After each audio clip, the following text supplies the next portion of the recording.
Well, I've been listening to S1668 in order to publish it. And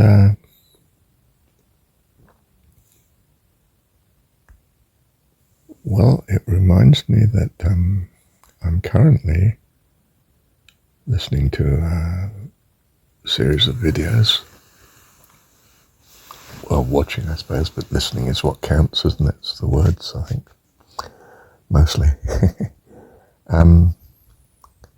Since you're only looking at the person talking, but I agree their mannerisms and so on are part of the communication, aren't they? This particular lady lectures at speed. She doesn't probably realise that that's a particular style that doesn't allow you much of a moment to think about what she's saying. But that's not really her purpose. Her purpose is to get across a certain series of information, I think, as she sees it, of value.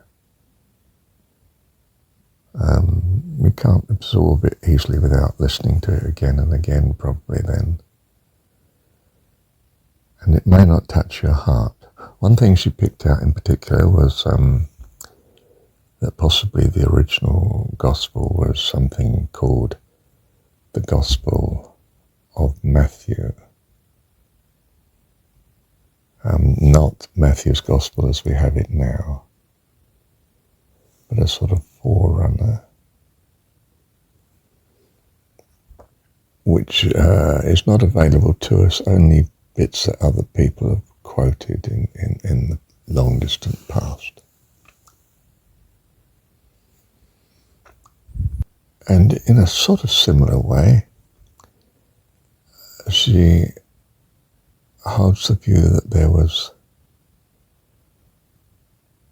before the Torah, written, for instance, story of Moses, where the law is just basically 10 commandments, and not identical to the ones we've got either, but thinned down. Not love the Lord your God with all your heart, soul, mind and strength, but heart and soul. Full stop, so to speak. And basically a commandment to do unto others as they do unto you too. I must listen to her points again, and I'll give you the reference too, if I can put it all together in that way. Importantly, overall, she claims, of course, that the Bible is a collection of writings by different people in different circumstances and should be understood in context and so on, and are not some consistent whole, but on the contrary, a collage of views about what is right and best and leading and God, and an extremely helpful mix, but not to be, for instance, basically taken as your view, come what may, whether you like it or not. That they were just valuable contributions as the individuals that wrote felt so moved, and probably felt so moved by God to say it that. But there isn't a consistency throughout by any means. The obvious, the genocidal God of our Old Testament early part is not the same as the writings from after the Babylonian exile, after Daniel and so on. It's just, Daniel is not the same sort of writing as the Pentateuch, the first 5 books, as we have it.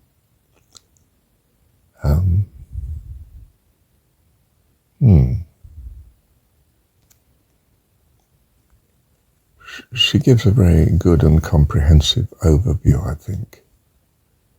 I was greatly impressed. But I realise the key thing is that I don't try to lecture in that way. I don't get all my facts marshalled together. On the contrary,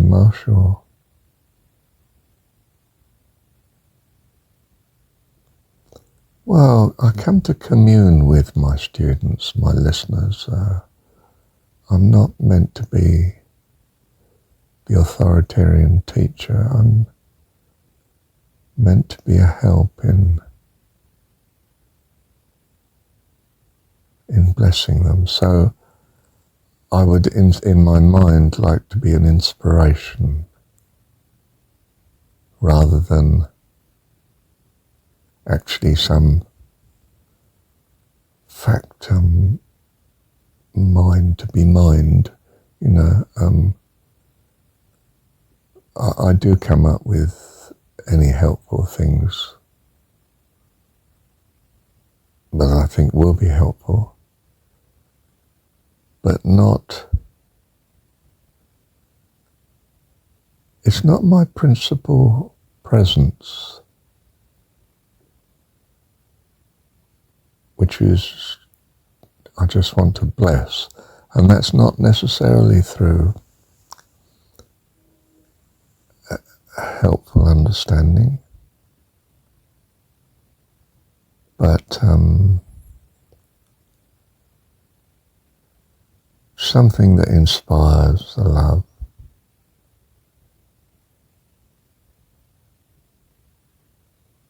In others,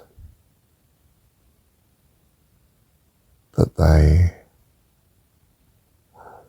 I can only say, blossom spiritually. I don't want to particularly shine as some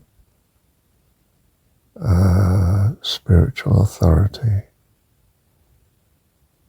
I don't want to be the guru. I want them to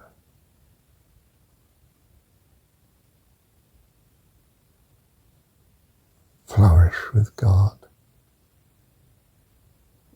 their relationship with God, that they blossom into the wonderful person God already knows them to be in eternity. I am come that you might have life and have it more abundantly. You see, none of the teaching in the Jesus story is really new. It's different to what's in much of the Old Testament and much of the rest of the New, the letters and Revelation and so on. But it's been said before, and sometimes in very closely, almost identical ways. Identical miracles and happenings and sayings and truths and insights.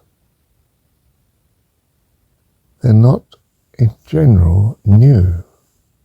You could have collected the story together by a comprehensive overview of all the literature that even we can see was extant, quite apart from what the author could see was extant at the assumed time of writing.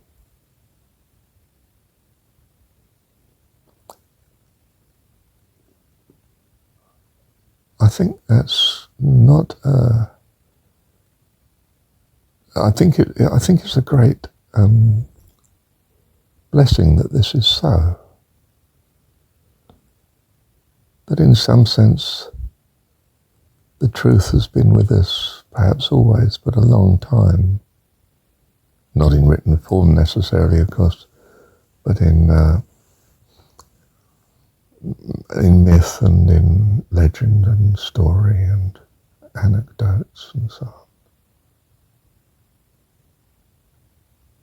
Because, of course, these truths have been necessary for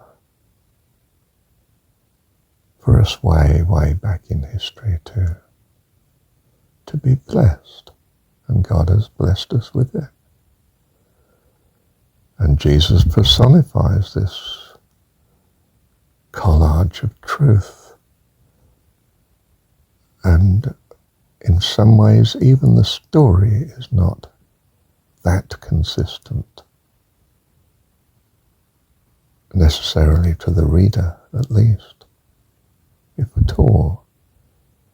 It doesn't need to be. It's not like, as I say, me trying to be a comprehensive lecturer on the state of the subject and the details that you need to know to be up to scratch.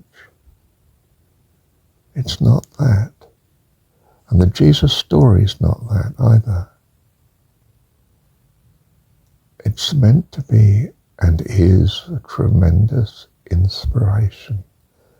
And even in its present form of the Gospels.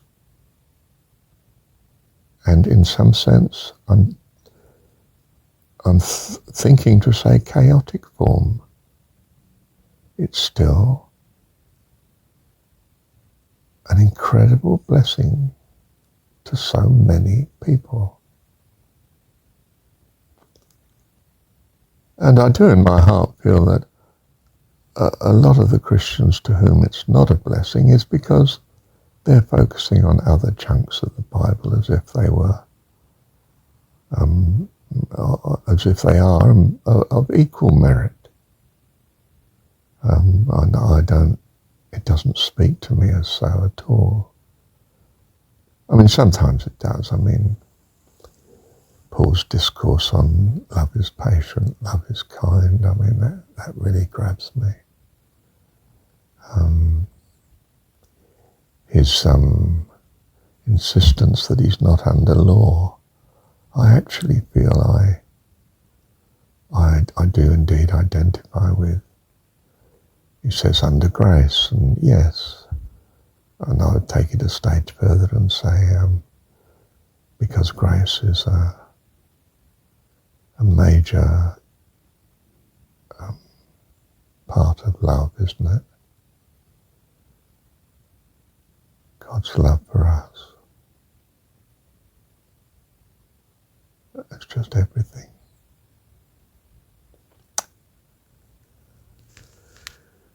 So, I'm going to just listen to this again a minute. Look, I do so hope these recordings are a blessing. When I listen to them, they're sometimes a great blessing to me, but sometimes they're not. And it's occurred to me, like with the beginning of this one, I must stop reviewing for the day to be published, the ones that need to come to be published from my point of view, but come up to date with what's happening to me spiritually in yet another recording, in this case this one. And then I find I'm alive again spiritually. In other words, my recording is an incredible dynamism for me, keeping me on track. And I'm leaving a trail of such in what I managed to get published. And if I'm not careful, publishing drags too many recordings behind what I'm actually doing now.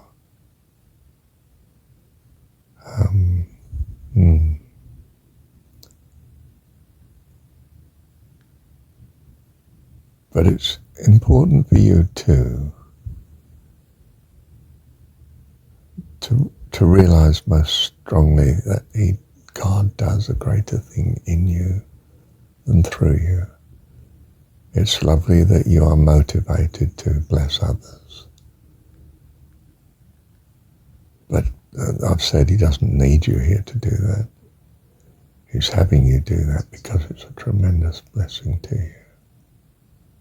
And he loves you, not just others. Remember that when you're about to sacrifice your well-being, interest, and even finance and time, and good company for bad. He doesn't need you to rescue others. He's having you do it only because it's such a blessing for you to be on track in that way, to be purposed, and to learn the consequence of being purposed, because that's what he does. His purpose to bless us, and our lives be wonderful, infinitely wonderful like his.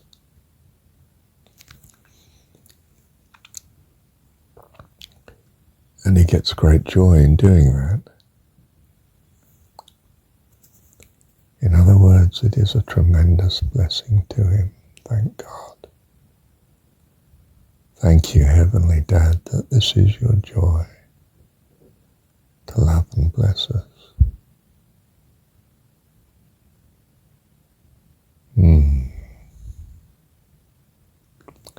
Let me pause again. I think I want to say is it's his joy and it's our joy. But there's also an altruism which just wants it to be so.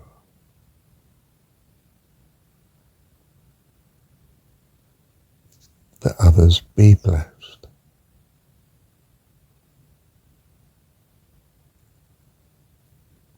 But fortunately, we as children are not responsible for others being blessed,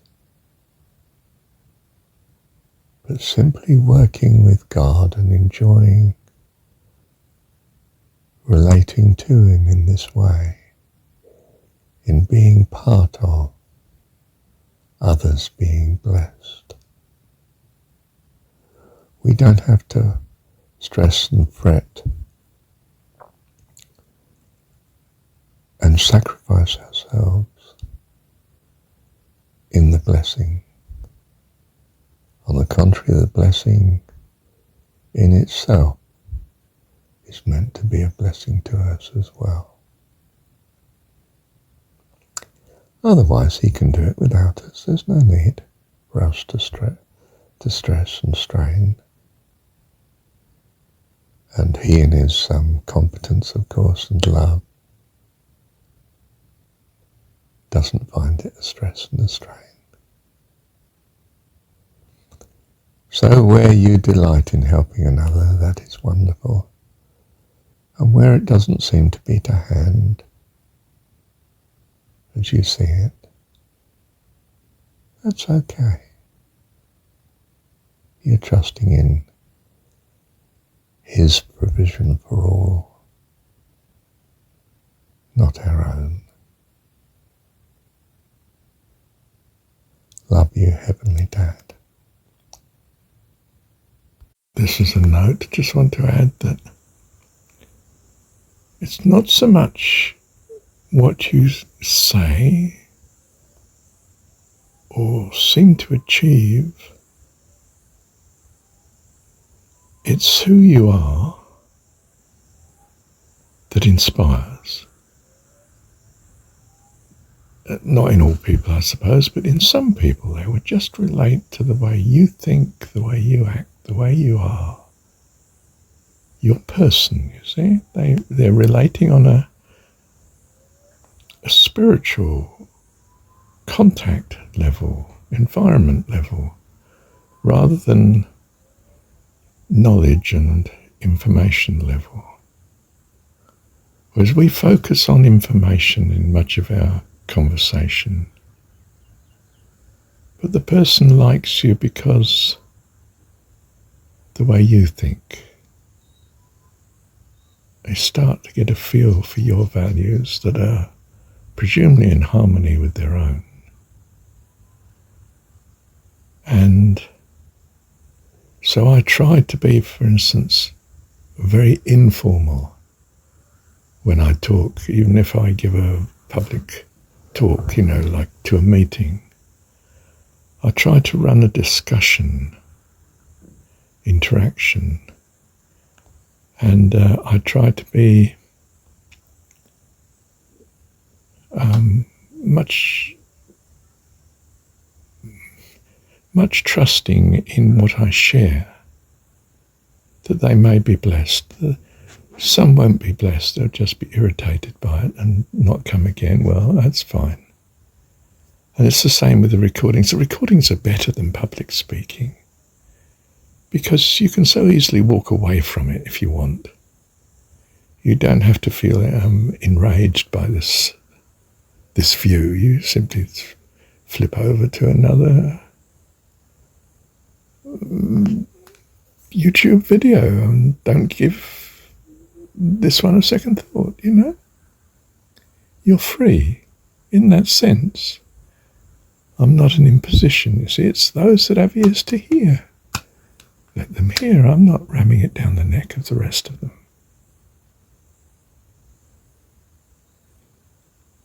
But,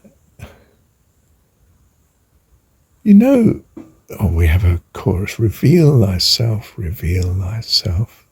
It's a mantra really, isn't it? Reveal thyself, reveal thyself. It just goes on like that. Reveal thyself, reveal thyself, reveal thyself, reveal thyself, reveal thyself, reveal thyself, reveal thyself, reveal thyself. And so it goes on and on and on. It's a mantra, isn't it? So the kirtan chant. But it is that. It's the self of the individual that affects you. And so we reveal our own selves in relating to others truly, and they may be attracted or repelled accordingly. And of course, if they're repelled so much that they become persecutors, it's best to move away as efficiently as you can.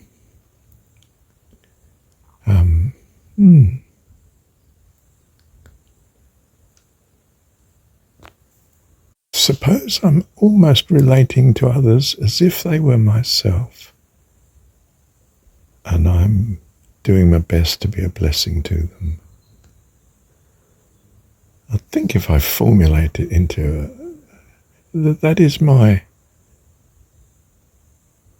goal, my hope and purpose.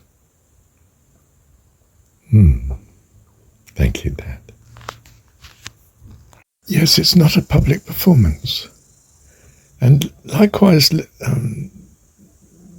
Scripture is not some consistent teaching, lecturing tour. I'm now going to deliver truth. It's an inspiration. It's a relating. Ideally, it reveals not even ourself, but the lovely self of God. I mean, that's really our ideal, isn't it? It's that's going to transform, isn't it? It's just that we are in earnest and, sincere in wanting to bless. And I guess it's because, to the extent that we're transformed by our love of God, we bring that to others and it transforms them. So you can say all very humbly and so on, it's not us, but him, God. And then that doesn't sound so very humble, does it? It's a bit elevating.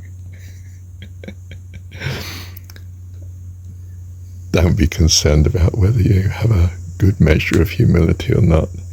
If you come to the conclusion you're winning, you're probably wrong. And if you genuinely feel, well, I can't touch that, well, you might at least stand a chance of being on the right side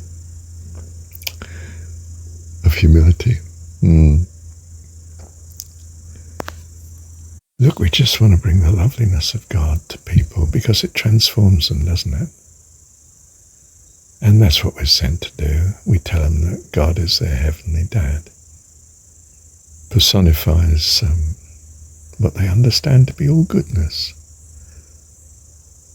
And to appreciate that will accelerate them into maturity spiritually. That's our hope, isn't it? Thank you, Heavenly Dad.